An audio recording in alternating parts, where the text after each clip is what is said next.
someone near and dear to my heart, one of my favorite characters in the show, our narrator, our giant, our fireman, Mr. Carel Struycken.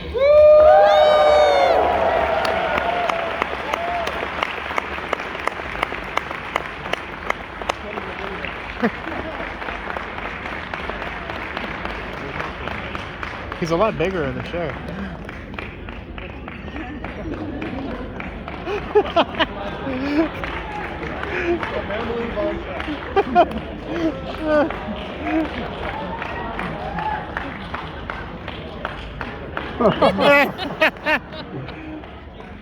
Oh, there he is. I see him.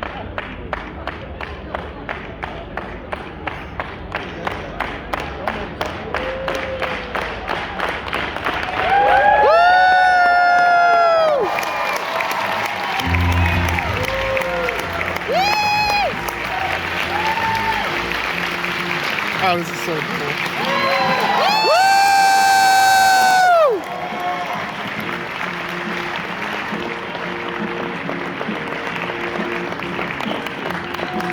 Alrighty, he's Deputy Andy. Bringing out the police force here. Sexy Deputy Andy, Mr. Harry Goaz.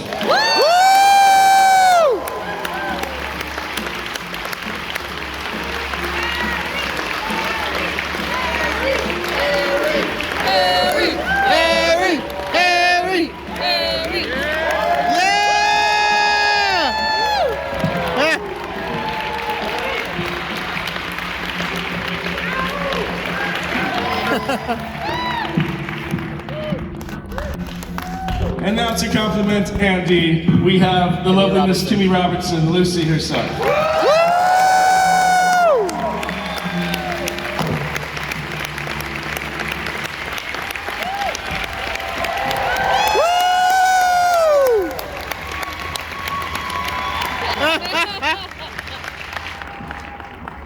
And to finish off the police force, or not to finish off the police force, but to introduce our newest member of the police force, Mr. Dana Ashbrook.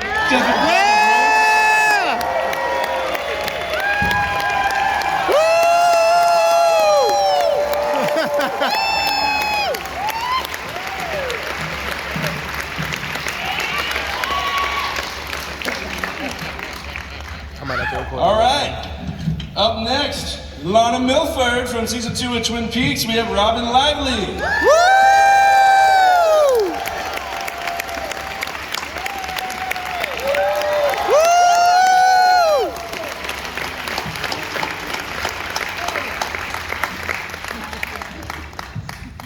And in The Return is what I'm going to call it. In The Return, we have a great Dougie side plot in Vegas, and we need that. That is such a great part of the show and a world of terror. And the three girls that made this part of the story so special, we have Andrea Watrouse, Amy Shiels, and Giselle DaMier.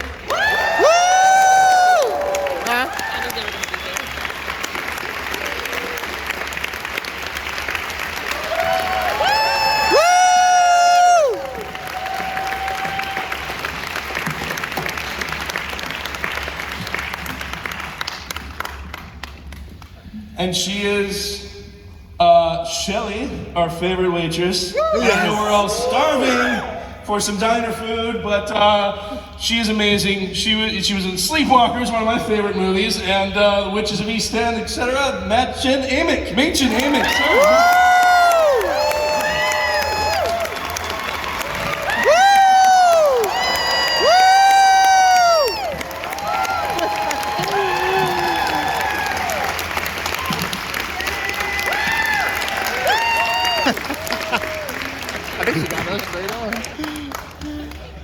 We have a lot of our first crushes. Ms. Audrey Horn, Miss Sherilyn Fenn.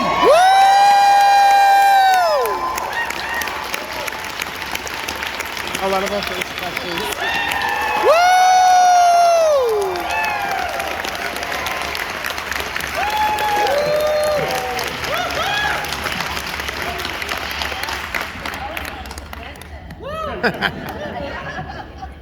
This man is as sweet as he is scary as hell. but he's the most charming man I've ever met. Mr. Ray Wise, Leland Palmer.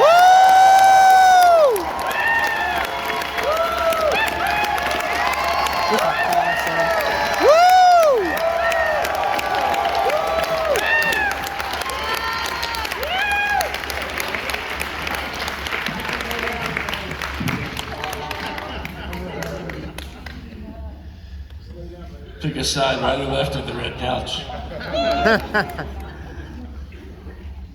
And a character so special to us, she is our Laura Palmer, Miss Sheryl Lee.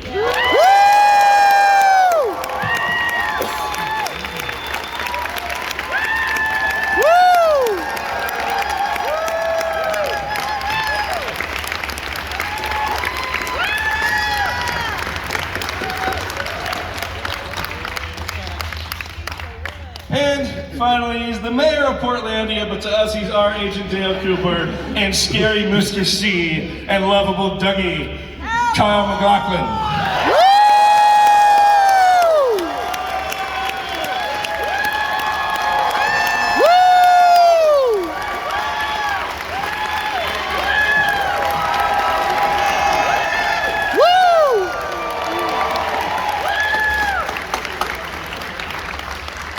I suppose you're wondering why I called you all here today.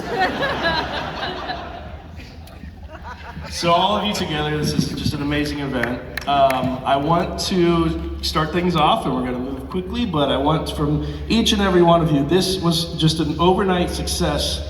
And when this was happening, when you guys were just shooting your next gig, and this became what it had become fast, in your lives, watching that happen, what was that experience like for you, just as it was happening? Did you gather with friends and watch along with everybody else? Had you already seen ahead of air? What was your experience for each person as the show just grew? Well, I was already a big fan, and I don't think I've ever been as nervous coming on the set as I was for Twin Peaks. And it was also the first time I met David Lynch, because I had only seen the casting director before. And he walked up to me and shook my hand and said, "Everything is going to be peachy keen." And that was the first time I ever heard that expression. Harry. Flip your little switch on there, Mike. This is the little thing. Told you, we're doing it live.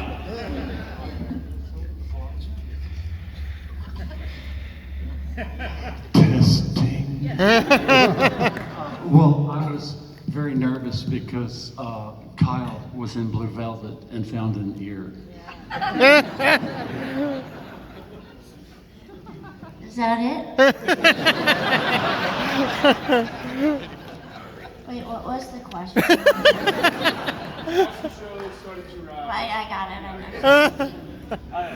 But it was just really fun to, every time I opened the front door, there was another present there.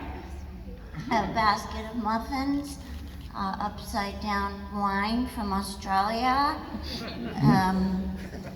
reporters,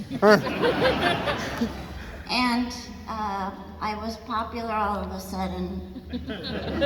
So personally, that was very, very unusual and strange, because I was just a working person.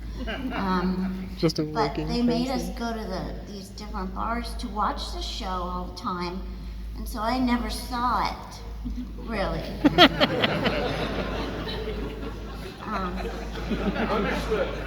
Have to watch it soon. She's hilarious. I had people over to watch like the first few episodes. I had like friends and family and stuff like that over in my house, and I remember watching the dream sequence from I think the second episode in the first season. And, us guys didn't know anything about the Red Room or anything. I didn't know anything. So that was, when I saw that, I was just like, man, that might be one of the best things I've ever seen on television ever in my life. That's really awesome. I remember that Marty, that was the house where you and your girlfriend broke the bed.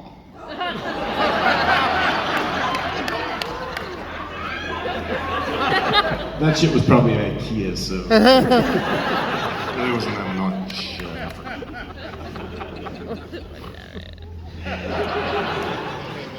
Well, I came in second season, and I was completely obsessed with the show and so intimidated. I was so excited when I got the audition, and the women were the most beautiful women I'd ever seen on the show, and I was like, how am I gonna get on this show? And it was written that she was supposed to be so beautiful, and the men were just falling at her feet, and I'm like, how am I going to get on the show? So I decided to make Lana Southern.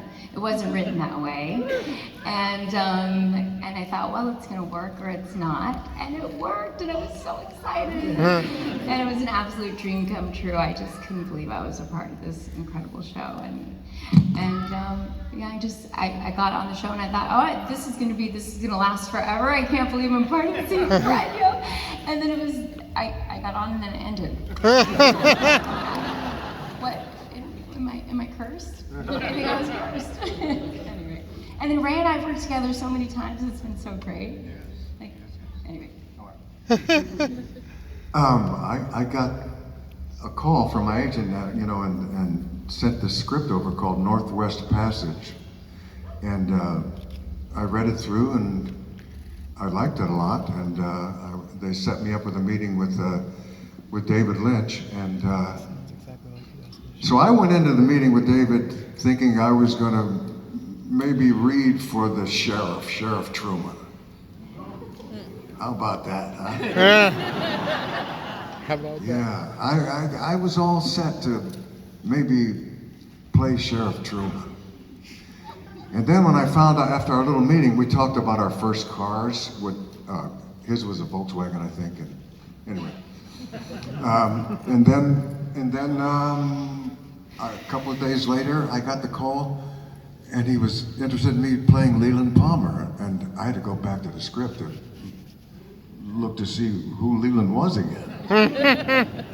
And I looked at the first scene, and I find out my daughter's dead, and I start crying, and then I go to the morgue and identify her body, and I start crying again. And then I'm in her room when the police are searching for her diary and other things, and I'm crying again on the bed. I said, all this guy does is cry. And then, so the light went on in my head. I'm gonna have to find different levels of crying, of mourning for my daughter. And I had no idea what was to come, believe me. Well, you found all the levels.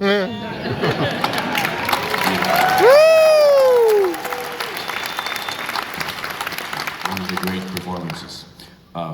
I'd like to see that audition tape. That would be sort of fun. I'm sure that'd be We would all have those if we all auditioned for other characters. What might that be like? That could be fun. David spoke to me about the script, and you're right, it was called Northwest Passage originally, and he had written it with Mark Frost. And I think in the beginning I was David's guy for Cooper. I think that was going to be it. Kind of unspoken, and then, but Mark was the wild card in it, and so I had to have had lunch with Mark so he could meet me actually, and so he could be on board with the idea of me playing Dale Cooper. So we went to the Border Grill in Los Angeles, sat down, had a very nice lunch, and I guess I convinced him because the next day we were all systems go. So that's how I came aboard. So, Border Grill, Mark Frost lunch. Dale Cooper, there you go. I was living in Seattle at the time, and I just got a call that David was in town, and there was this whole secret, mysterious thing, and would I go meet him to play a dead girl? And he said, yeah, absolutely. So that was it. He asked if I could be wrapped in plastic and put in cold water and painted gray. And The rest is history. that's how it happened. Hi. For me, it just was another audition, but only with a genius this time. And making a long story short, somebody had said to me as a new young actress, when you go meet directors, be yourself. Don't think that you have to put on a show or behave a certain way. If you're kind of bitchy or you have a sense of humor, they've all heard this boring story. So whoever you are, be that person. Well, I was kind of shy when I first met people, and then it's David Lynch. I'm like, do I do this? You know? And so I was myself, and he just talked a lot and asked a lot of questions, and oh, you little sweet pea. And then, so I left. I mean, I thought it went okay. The casting director yelled at my manager and said I should have been more positive. like, well, that didn't work. They called a week later and said, he's writing you a role. And so there was this little role that I was so grateful to get, like, beyond. And then I fell in love with Special Agent, Audrey fell in love with Special Agent Tony. I cried my eyes out when I saw him a few days ago. I'm like, whoa. Embarrassing. So I was new to Hollywood. I was only 17, 18, 17. And I was filming the pilot to Baywatch. And I was supposed to go down. I had gone in for Joanna Ray, our incredible casting director, a bunch of times on a bunch of different stuff, and she's very particular who she takes to David. And so I was supposed to go down and meet David, and I only knew David from Blue Velvet and this very strange film, Dune. And I was like, okay, so that guy's doing TV, that's weird. And I was super late on set, and I was super worried that I wasn't gonna make it, but they waited, and I read with Eric, Joanna's son, and I read for Lara Flynn Boyle's part, Donna, and we read, and it was great, but sort of like at the end of the meeting, David just said, do you want to do a TV show with me? And I was like, yeah. And then, you know, that's history. I think one of the questions too was like, were you aware of it? As it was happening. As it was happening. How was that experience? And I wasn't at all. Like, I watched with friends at home and, you know, talked to my family and stuff, but it wasn't until like the trip to New York for upfronts that it was all of a sudden like, the entire Manhattan was just surrounding us. We were like, whoa. And then the invitation for Phil Donahue, and I was like, oh, we made it. We made it. Phil Donahue, the kids are like, I think by the time we came around, we knew what big of a deal it was. That's for sure. But yeah, they didn't tell me what I was auditioning for, but they did say it was a Showtime revival, so I'm a massive Twin Peaks fan, and I did know Showtime was doing a Twin Peaks revival. So I thought, just in case that's what it is, I'll wear what I call my Laura Palmer sweater, and make sure to mention I'm from the Pacific Northwest. And it worked, so. Thanks so much for inviting me along with all these amazing original cast members. It's a real honor. How I ended up getting involved was ages ago, over a decade ago. I was living in London, and my agent called me to say, this casting director, Joanna Ray, is in town and she's requested to meet you. So I looked up her resume and I'm like, how has she heard of me? So I go in and she says all these really wonderful things. She's like, I've got this star beside your name and I've wanted to meet you for a very long time and I'm finally in London. And I said, are you sure you got the right person? Why? But it turns out that she had seen a screen test I did for Randall Wallace, which the film never went. And she said, Amy, if you ever come to LA, I'd really love to introduce you to David. I just think you're perfect to collaborate with him on something. So then I moved to LA some years later, and I called her up and I was like, hey Joe, I'm here. And she looked after me. And then I met David and Candy came about. But as you were saying, the second part of the question, did I know it was going to change anything? Well, I didn't really come into it until episode 10, and I had no idea what episodes I was going to be in, and I was mortified because I had done a bunch of press about working with him. And every week I was watching it with my two pals going, oh my god, I'm not in this show, I'm so embarrassed, I'm so embarrassed. And then I remembered the first episode that I'm properly in, I think it's 10 or 11, I decided just not to watch it. I was in London and I woke up to my phone exploding, and Owen, one of the other cast members, had sent me a photo of me walking into the office, and I thought, oh my god, thank god. At least my mom will be happy now.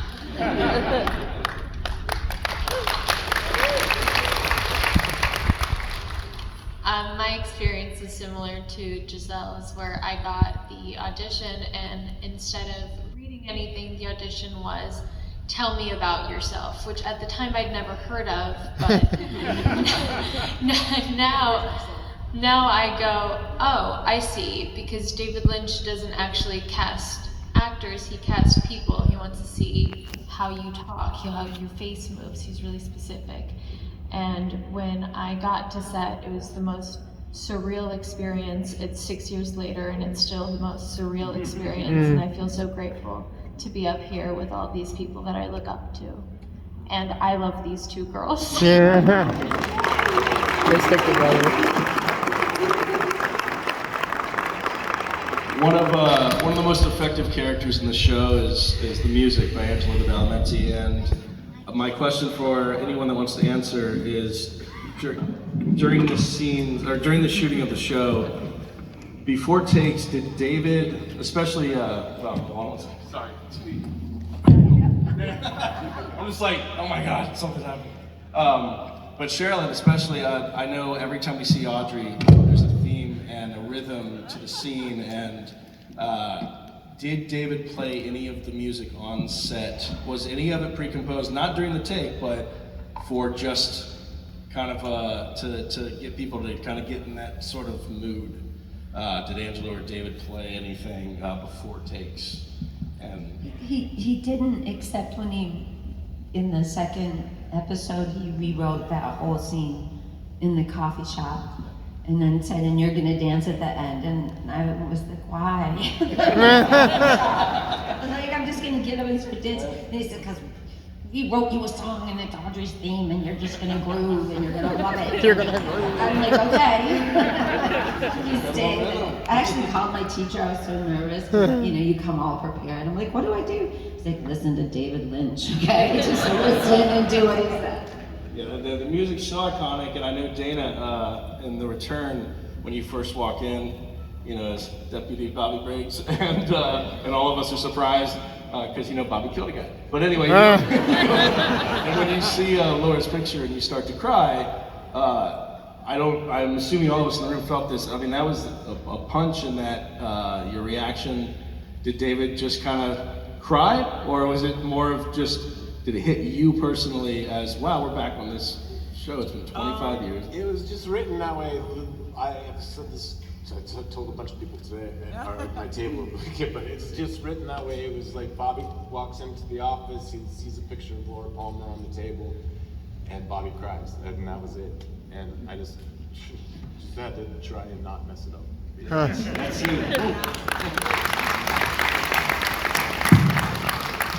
Kyle, in The Return, this had to be a wonderful actor's playground for you, tackling the three very different roles in the show.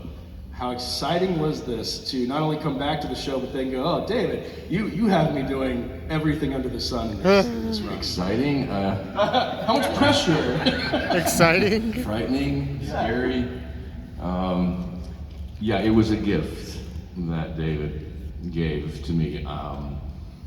And I've been doing this for a while, and I feel pretty capable. I can sort of handle anything that comes along, except when I read Mr. C, I said, well, I've never done anything like this.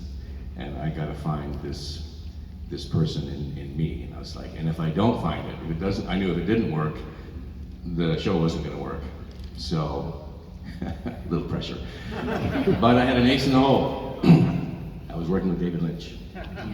So, together we basically built Mr. C. Actors will know, from the outside in, we actually built him. And then that created, of course, an interior life, starting with just his look, with that jacket, and that really just wrong hair. That was so perfect. Down to the little detail of the pin in the back. I mean, everything was very, very specific and thought through. And then when we added a little bit of a kind of a dirt effect on his face, that just sort of sold it for me. I was like, when I look at that, I'm like, that's it. And then we added also, I think it was my suggestion, I said, this guy's a shark. And I said, I think that his eyes there's no life there. So I said, let's put a little contact in and just help that. And that also sort of moved the character closer to what I wanted. It gives him also an otherworldly kind of quality, which I thought was important. So that was David and I kind of working together. And then Dougie was just, there was an exercise that I did in school years ago when I was in training, and it was called object discovery. And so it's as if you're seeing something for the first time and you have no idea what it is or what it does. It's like a baby. You're a baby, basically, until you sort of something about it attracts you and you interact with it, and that was pretty much Dougie. So it was just finding that every day with David, which was a lot of fun. And then the goal for me was always to try to make him laugh on every take. So whatever I did as Dougie, my goal was to make David break out because the other thing about Dougie was it took a lot of courage, I found, to be so still and to not do anything. Because as actors, we like to do stuff, at least I do. I like to fill the moment. And this was like, no filling the moment. You're there and people are looking at you, and if they're uncomfortable, and it's just the way it goes. So it took a lot of courage to try and do that. And then finally when we got to Cooper, I didn't consciously think about what he might be like 25 years later. I just said, I'm different, he'll be different. So, and I just went into it with the same kind of personality, I guess, as I had with the first guy. So, and it came out as it came out. So, it was sort of an interesting process. And then there were some other little fun pieces along the way. The fat Dougie was a lot of fun. Just to be able to pat your belly like that was really fun. It was good. So. Well, incredible performance. Thank you.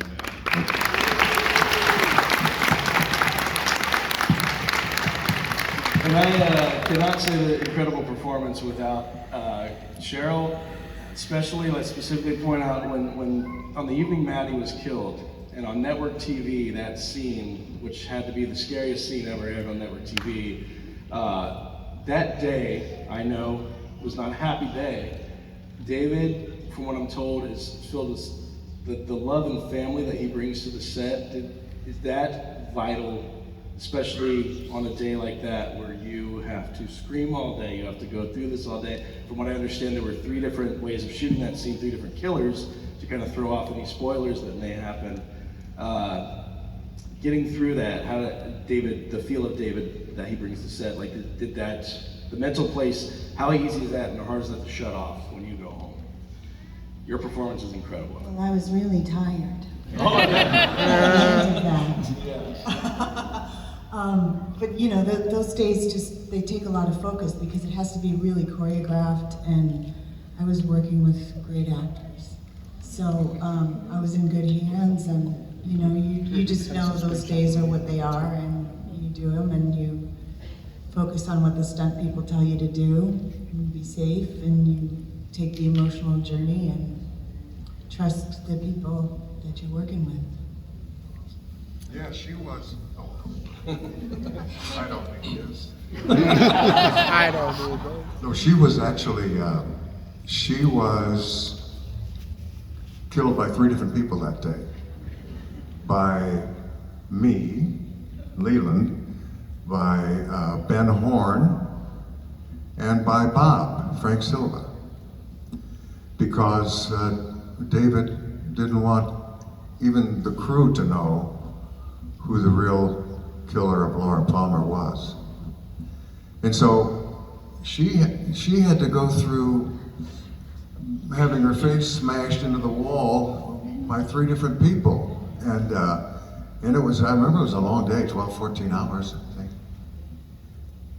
And you know, we all needed a massage afterwards, you know, and, to wind down. But yeah, it was quite an experience. I have a follow-up question.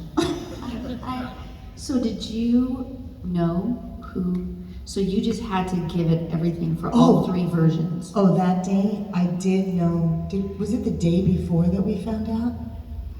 It was only like the day before, right? I think it was only the day it was the day before, yeah. So was it hard It was right after the Emmys, to bring it? in which we didn't win any. I remember. Oh, I won a technical one, but we were up for 14 Emmys and we didn't win it. L.A. Law was the big show that year. And where is that now?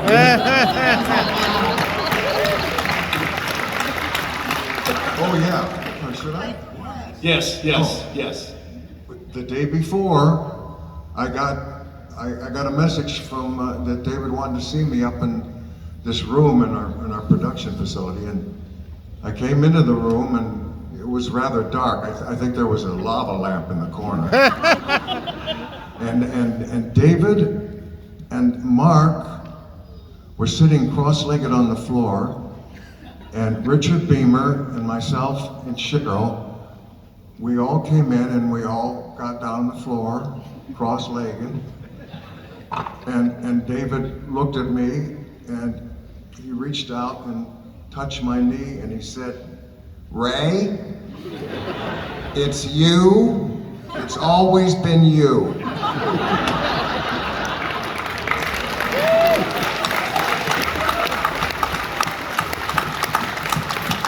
I thought, I remember that moment, I thought, no, shit. I did not want it to be me. I did not want to leave town. I don't have to go to jail or be killed or whatever, and I did not want that to happen. But then David assuaged my feelings by saying I would die in Cooper's arms. And he would read the Tibetan Book of the Dead over me. And I would look down that long tunnel and see the white light, and my daughter Laura would be at the end of it with her arms outstretched to me, and she would forgive me. He painted such a picture that I no longer felt badly about leaving the show. And then I hoped I could come back in the 3rd season. But that's another story. Can I say something? I've never told you this before, Shirley, or anyone actually, ever.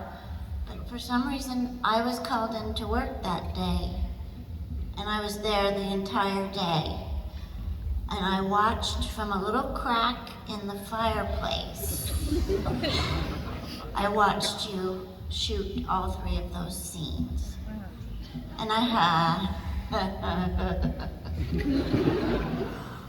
When I got home that night, I never did work. I don't know why I was called in to work. There was no reason. There was nothing I was missing. No interview that the producer didn't want me to do, so he called me into work. So I went home and just sat on my back porch like in a stupor because I couldn't tell anybody. And I've never told anybody this, but I remember saying out loud, Ray should win an Emmy, Shirley should win an Emmy. No, what's bigger than an Emmy? And I just kept, I was so impressed. It was so frightening. It was really, it was crazy.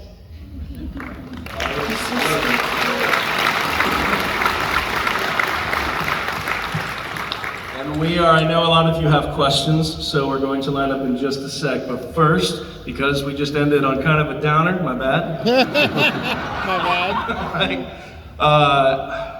You know, my friend Ray, what people don't know is at night, he sneaks out and he goes to the jazz club and he croons for people and he's amazing. And that's made up, but he does have an amazing voice. And I think before we do audience questions, I think Ray should sing us out of the dark into the light to lead up to our audience questions. What do we think? Dude, can you give us a little ditty, Ray? As my friend for me, please. I'm sorry, I can't. Oh, Mercy, wouldn't you?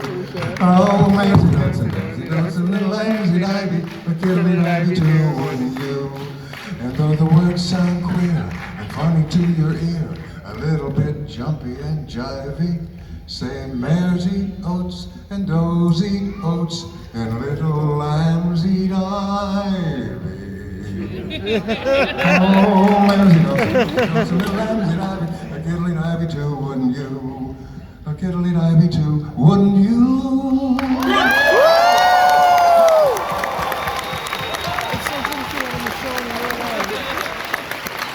Thank you for being a good sport, Ray.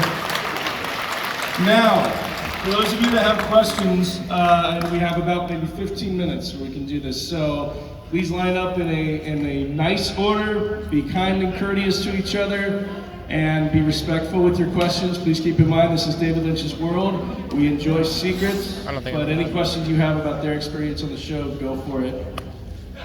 And let's start with yours. Hi, Ben Durant from Twin Peaks Unwrapped podcast. This is for Kyle or Sheryl. In Fire Walk With Me, the angels are not in the first two scripts of Fire Walk With Me. Any idea how the angels may have been part of the movie? Yes. Can you share it with us? No. Now, as I said, there are secrets. Thank you. Thank you. Ask the angels. Sheryl, was it you that asked for the angels? You're gonna have to ask the angels. Oh, okay. Thank you. That was perfect, David. Check. Take note. Take note. I took some notes. Nervous. As we all know, Twin Peaks is different. As we all learned recently, Laura is the one. But she's not just one, she is many. In this community, these fans are different, and we are many. And we often find Twin Peaks, not only by going there and attending these things, but looking into the eyes of all of you and each other. And my question is, when you look at us, what do you see? And how do you feel? And how, for those who have been here a long time, how has that evolved into this? You just made me cry. We are so grateful and thankful for you guys. You are,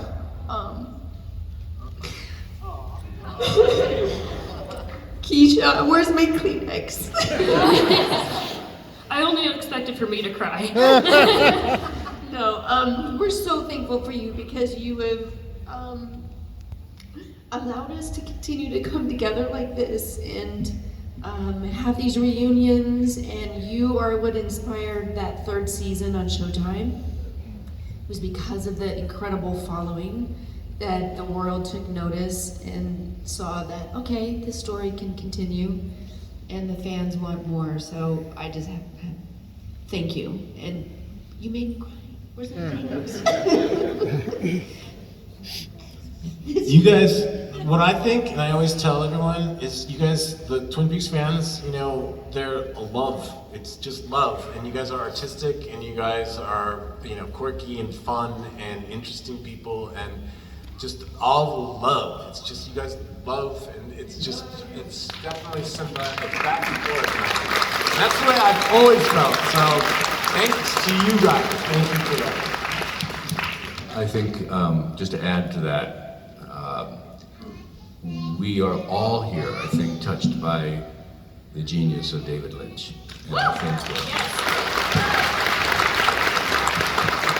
I think it takes a certain person to respond to, it's not for everyone, but respond to his work. And this is a room full of people that have been touched by David, so thank you.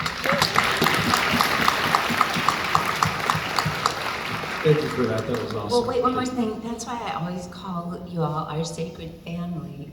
Because as Kyle said the same thing, not everybody gets it. I joke, but my mom hates it. You know, she just wants to, he's weird, he does all this stuff. I'm like, oh, Mom, David doesn't care what you think.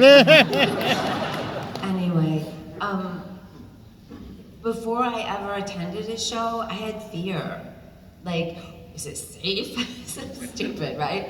All these different things. And then it's become really connecting and looking in people's eyes and sharing on a deep level, and people have given me their perspective of what touched them and what it meant to them, and you can't ask for more than that. As an actor, you know, that's what you do, is to tell stories. So God bless all of you. We love all of you. We love you. As a newbie, I just want to thank you guys for welcoming us so warmly. You know, it's intimidating enough coming on someone else's show, never mind the greatest show that's ever been. And between the cast and the fans, you guys have been so welcoming. You're brainiacs, you're genius, you're beautiful, you're fun, you're just everything an actor could hope for, so thank you.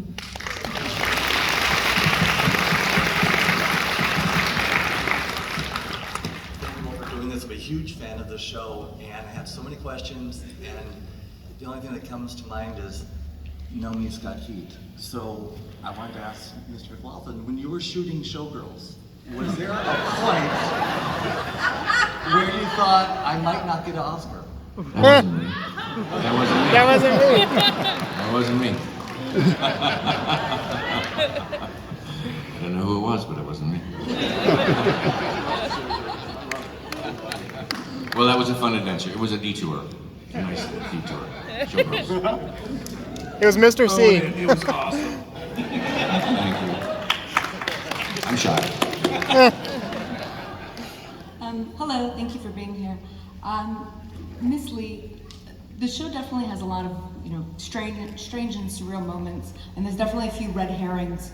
Was there ever a point before finding out who killed Laura Palmer that you really, you know, had your own kind of ideas or inflection on who that may be, or what you kind of thought you would see in the future? Oh yeah, I had my ideas of who I thought it was.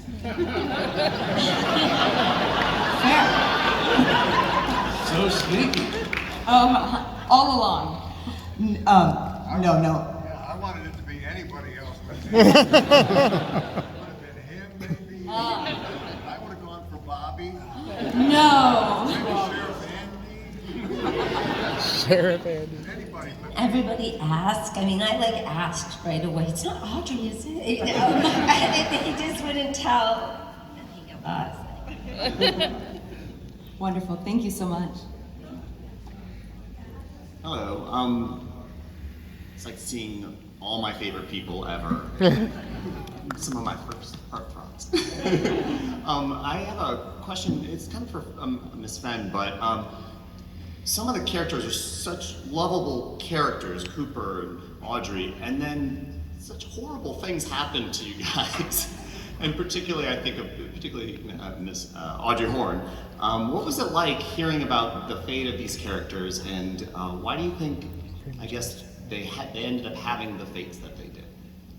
You mean the return? Yes. Well, at the end of the other one, it blew up, kind of. Fate in their turn. Machine and tell. I mean, it's really a question for David on so many levels, and we would all just be guessing what something meant.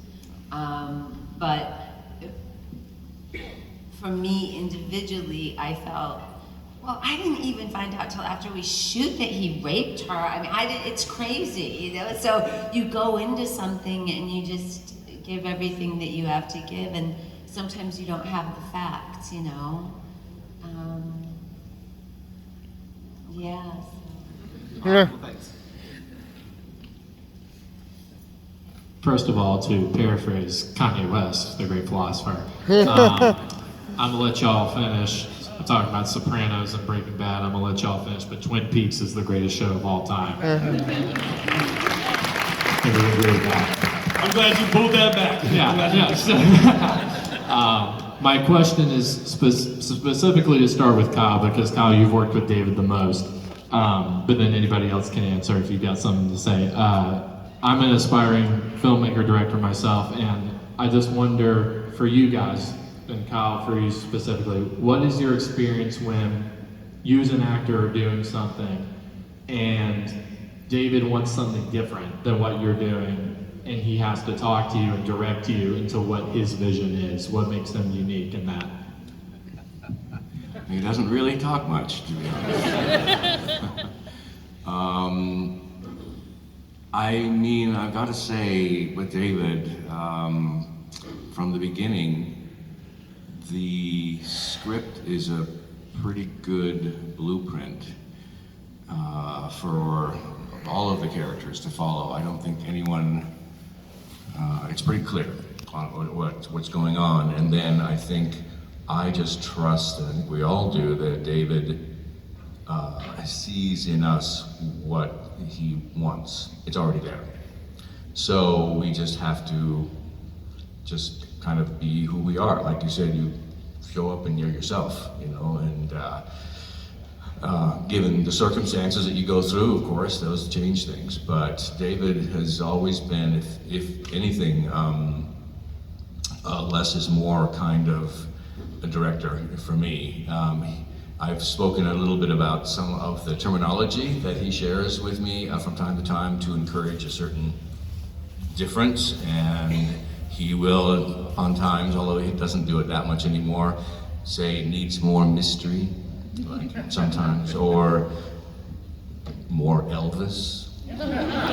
Sometimes that's one of my favorites, actually. Or it needs, and then it's always with the hand gesture, a little wind, needs some wind, you know. So I'm like, okay, all right. So I just absorb that, and it changes the next take. And I'm not really sure how or why, but he always seems to be pleased, so. So far, so good. Thank you. Thank you. Before we go to the next question, I do want to say that we do have time for a few more questions, but fear not, because we are around, we're at the booths. Please come meet them and say hello, and you can ask more questions if you'd like, but we just have to kind of get ready to wrap things up, so go ahead. Hey there, thank y'all so much for being here. This is so cool. I was telling Sheryl Lee yesterday that I'm a school counselor for 10th grade, and for Halloween I have a Twin Peaks display in my office. And so one of my students comes in, she's like, why do you have all these owls? Why is there a log there? And then she sees where it says Twin Peaks, and she's like, Twin Peaks? I thought that was a restaurant. And so I was curious if any of y'all have ever ate at the Twin Peaks restaurant. That is hilarious. Next question. Has anybody had the Twin Peaks restaurant? No. Apparently there's I've seen them online. It's not licensed, it's not official, but it is a Twin Peaks sports bar. Twin Peaks restaurant in San Francisco. Right, that's the one. Yeah. They totally are Twin Peaks restaurants. I heard because they never got it incorporated. Or like the name, to own the name in time, and then they open these freaking restaurants. My grandparents lived in Twin Peaks. When I was doing the first season, I showed David Lynch a postcard that was Mr. and Mrs. John Robertson, Twin Peaks, California. And he went, Aces.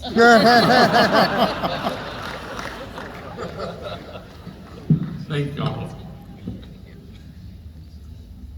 Let me remove my Twin Peaks branded mask and ask a question.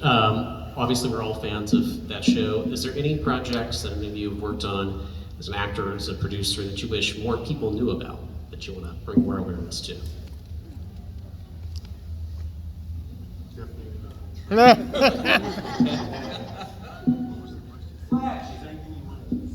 Other projects that you've worked on. Well, I'll just plug myself right now. I just directed my first feature film.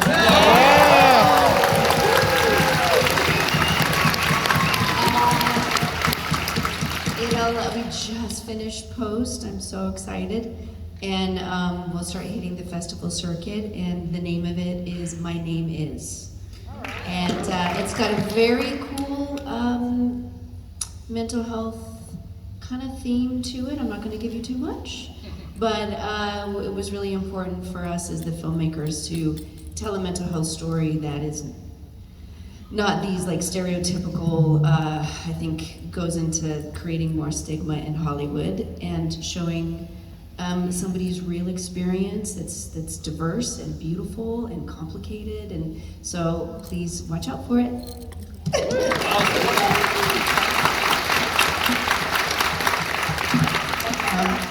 Similar to that, not really. I did a film over a decade ago, and it's possibly the worst thing you have ever seen in your life. We shot it in Egypt. I was kidnapped at one point for 4 hours. Like, everything went wrong. And we thought it was buried forever, but the director has somehow clawed it back and has remixed it. And against all of our teams trying to squash it, they are going to release it in Toronto. So watch out for that, and you can count how many times parts of my costume just dissolve. And by the end of the movie, I think I'm really tanned and blonde hair, and at the start I'm a redhead, really white skin. Enjoy. Thank you very much. Hi, I was wondering if you... Hooray! Do you have any stories from filming the Twin Peaks episode Sight, Jules Fires? Oh, yeah.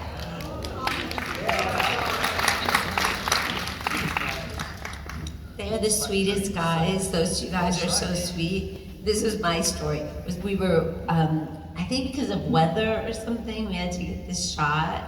And what's the sweet lead guy's name? What's his name? Rodé. Yes, Rodé. So anyway, James knew I was so desperate to see this tennis final. Like, he moved it and sent me to a sports bar. He says, just hang out, you can watch the final. And then they ended up not using me at all that day. It was just a really fun thing, and it was one of the times when a lot of us got back together, and it was out of his love for the show.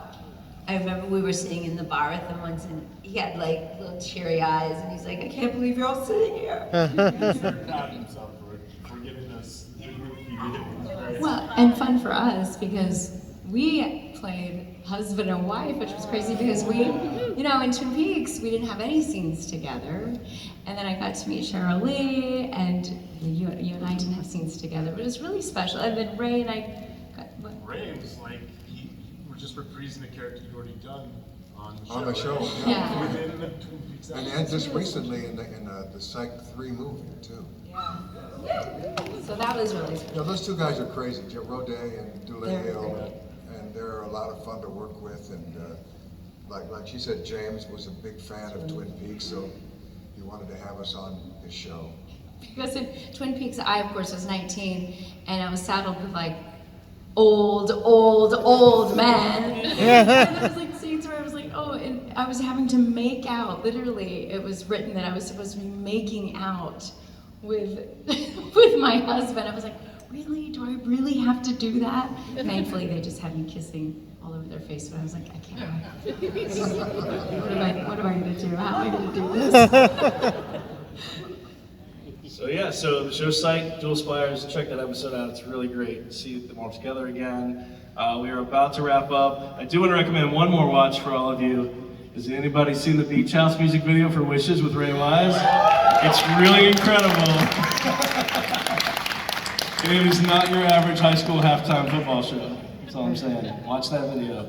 One thing that I want to say to you before we end is David was quoted as saying, I love Twin Peaks and its world, and right now you're looking at a room that we love Twin Peaks and its world. Thank you so much. Thank you, everybody.